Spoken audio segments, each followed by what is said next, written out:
Shalom po. Ako po si Jiro, a watchman. Isa sa mga hinirang ng Diyos Ama sa mga huling araw na ito. At ngayon pag-uusapan natin kung bakit sa September 22, 12 a.m.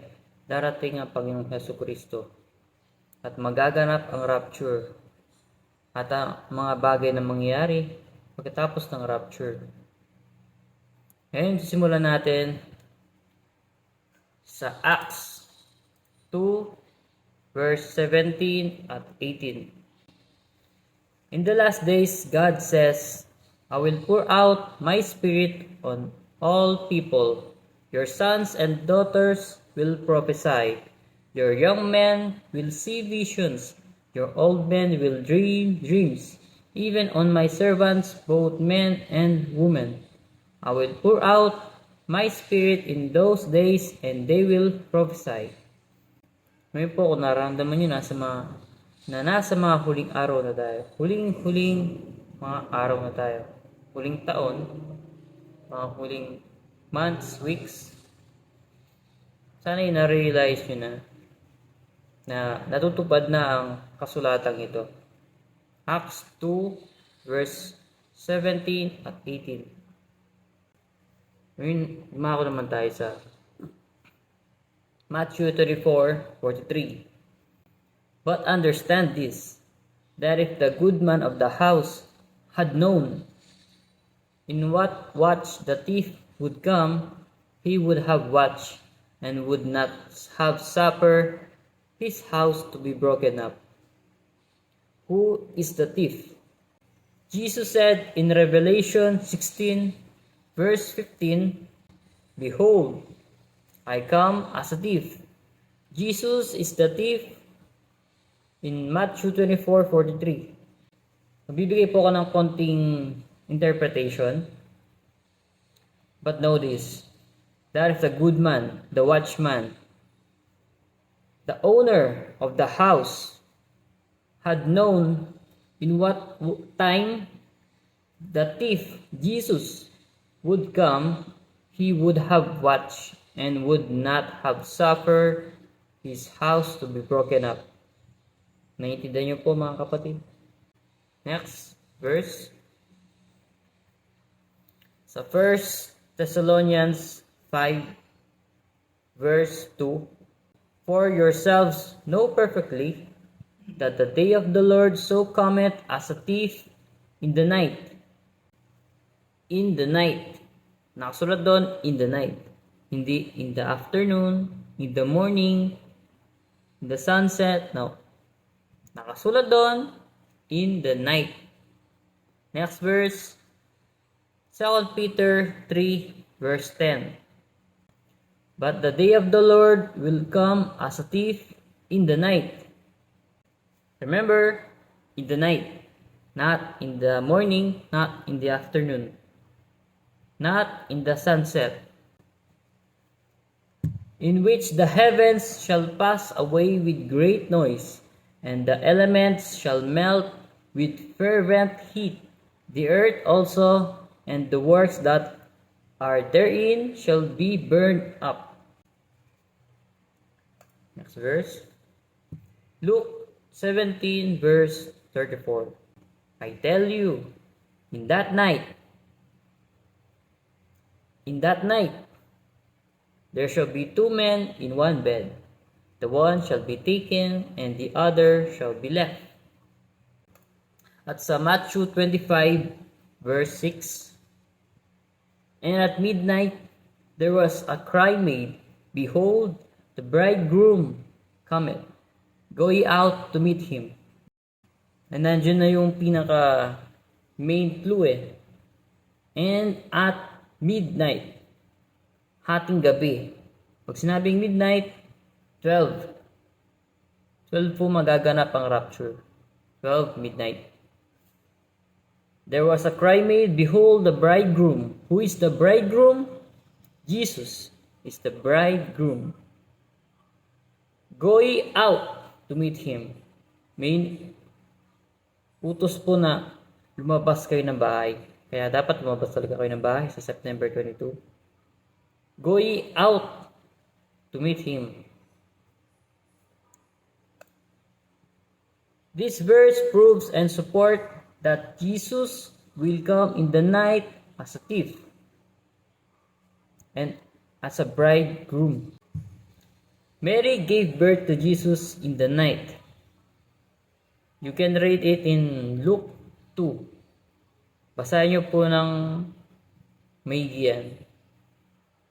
At maiintindihan ka na gabi po pinanganak ang Panginoong Jesucristo at gabi rin siya darating. Gabi po magaganap ang rapture. Tanungin niyo po ang sarili niyo. Why did Jesus only choose 12 disciples? Why not 30? Or 40, 50? The more the better, right? But why only 12? Because he was born at 12 in the night. And he will come again in the night at 12. Kung anong oras po ipinanganak ang Panginoong Jesucristo, ganoon din po siya darating. Pinanganak siya gabi, gabi rin din po siya darating. Alas 12 ng gabi. Think why? Why there's 12 months, 12 hours, day and night? Jesus healed a woman who had been bleeding for 12 years. You can read it in Matthew 9, verse 20, Mark 5, verse 25, and Luke 8, verse 43. Jesus brought back to life the daughter, Talitha damsel, of Jairus, when she was 12 years old. Jesus chose 12 disciples in Matthew 10, verse 1 to 4. 12 baskets full remained when Jesus fed the 5,000. In Matthew 14, verse 20, and Mark 6, verse 43, Luke 9, verse 17. When arrested, Jesus said he can call 12 legions of angels.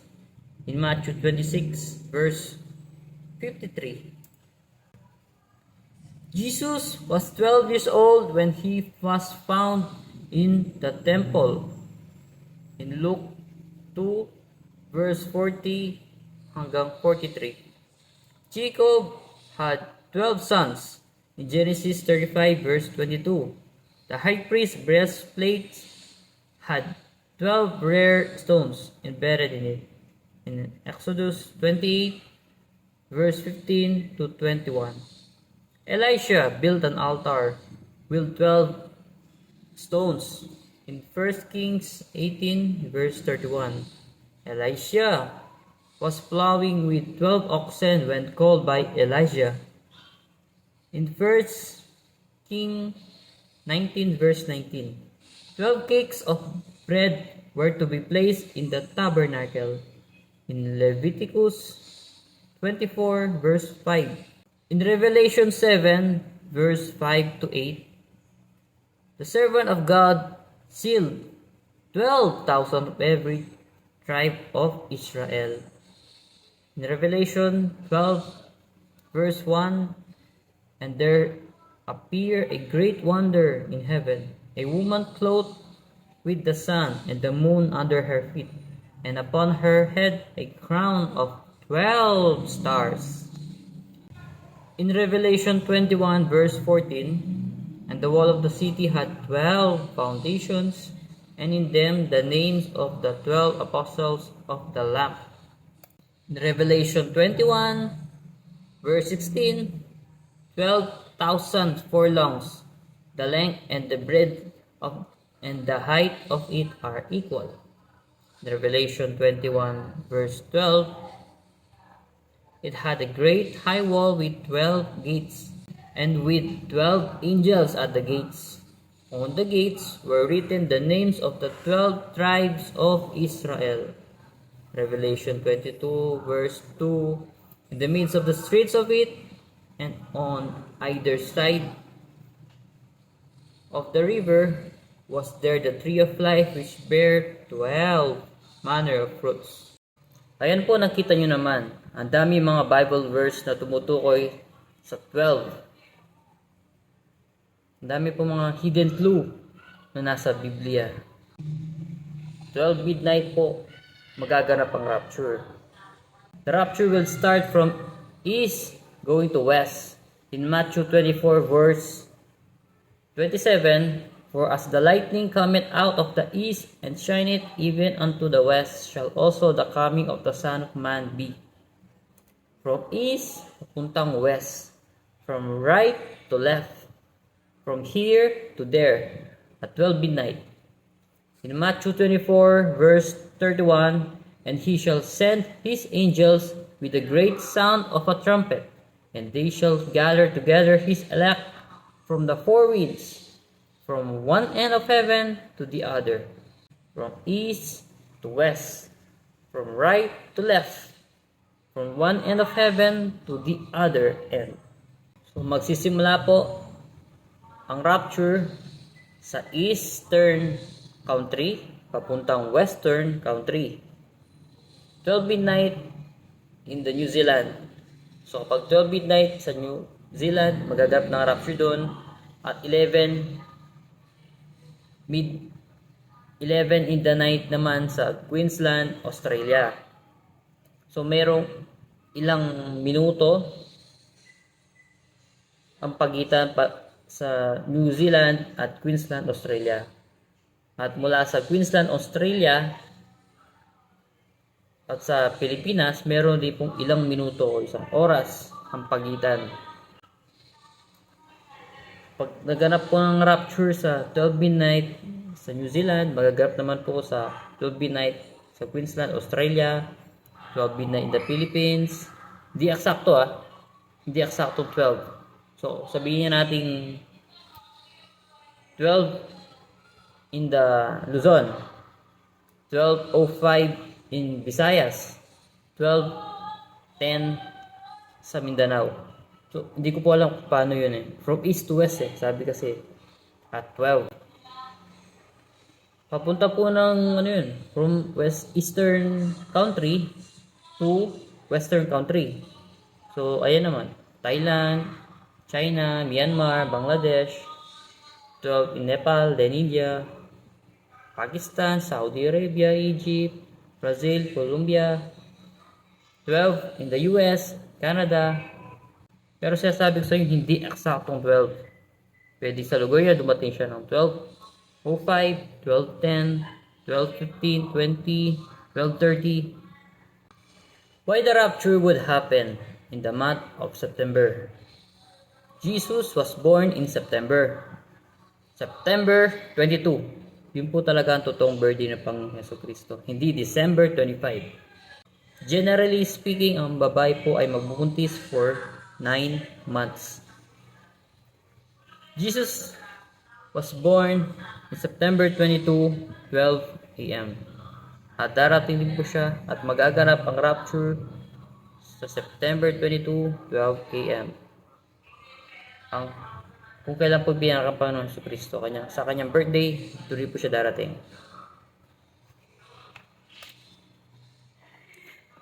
May utos po sa Biblia na kailangan talaga nating lumabas sa bahay at kung maaari magsuot kayo ng puting damit. Sa Joel 2 verse 16, gather the people, sanctify the congregation, assemble the elders, gather the children, and those that suck the breast. Let the bridegroom go forth of his chamber, and the bride out of her closet house. So may utos po talaga na kailangan nating lumabas ng bahay. At kung may puting damit po kayo, suot nyo. Suot kayo ng puting damit. White robe, t-shirt, ano pa mga white. Basta pure white, walang halo design. Hanggat maaari po. Kung meron naman kayo pambili, bumili kayo. Meron kayo, suotin nyo. Why would the rapture will take place this year? Watch and understand the videos in the link. Ayan po, nasa screen naman. Hanapin nyo po, panoorin yung mga video na yan na nasa link. So ngayong taon po darating ang Panginoon Jesucristo. Ngayong taon magaganap ang rapture, 2023. At 7 years tribulation naman po. 7 years of tribulation. 2023 plus 7 years of tribulation equal 2030. 2030 po ang second coming ng Panginoon Jesucristo. at kukulong si Satanas for 1,000 years at maghahari ang Panginoong Hesus Kristo dito for 1,000 years na tinatawag ding Millennial Kingdom. Pagkatapos po dumating ng Panginoong Hesus Kristo, pagkatapos magganap ng rapture, sa September 23, magsisimula na ang araw ng paghukom, the 7 years of tribulation. At after a few days, weeks, months, the New World Order will be established, and it's a satanic government. The news would say millions of people disappear because of an alien invasion, alien abduction, as a cover-up for the rapture. At sa December 2023, ang World War III. The stock market will crash. What does it mean? It means famine. That's the meaning of the third seal. Mawawalan po ng internet, food, water supply shortage. Mawawalan din po ng gas ng pagluto, gas ng mga sakyan. Mawawalan din po ng electricity sa maraming lugar sa bansa at sa ibang bansa. Your money will become valueless paper. All banks will close. Even sari-sari stores, SM malls, marketplaces, palengke. Work will stop. Schooling will stop. Business establishments will close. And restaurants. Billions will die. So you better get ready for its coming. The mark of the beast is here. Tinatawag po ito na Lucifer race. At may mga sistema na po sa US, China, Russia, at sa ibang bansa. At marami na pong tao ang nagpapa-implant nito sa kamay nila. It's a microchip. Lahat po ng information lalagay na doon. Yung pangalan nyo, kung saan kayo natira, birthday, blood type, medical history, may sakit man kayo. Susi din yun, ginagamit yung susi at ATM. All transactions will be done through microchipping. At sana panoorin nyo po mga video na nasa Facebook ko para malaman nyo po kung ano ang Mark of the Beast at paano ito gumagana. At ang Antikristo ay nasa US. Hindi ko pwedeng sabihin ang pangalan niya. Not yet. Kaya kung ayaw nyo pong maranasan ang 7 years of tribulation, the judgment days, kung ayaw nyo maiwan sa mundong ito at mamatay sa gutom, sa gera, sa salot, sa mga sakit, sa mga bagay na mangyayari sa mundong ito, maniwala po kayo. Lumabas kayo ng bahay at kung maaari magsuot po kayo ng puting damit sa September 22, 12 a.m. At muli, ako si Jiro, a watchman. Maraming salamat sa panonood.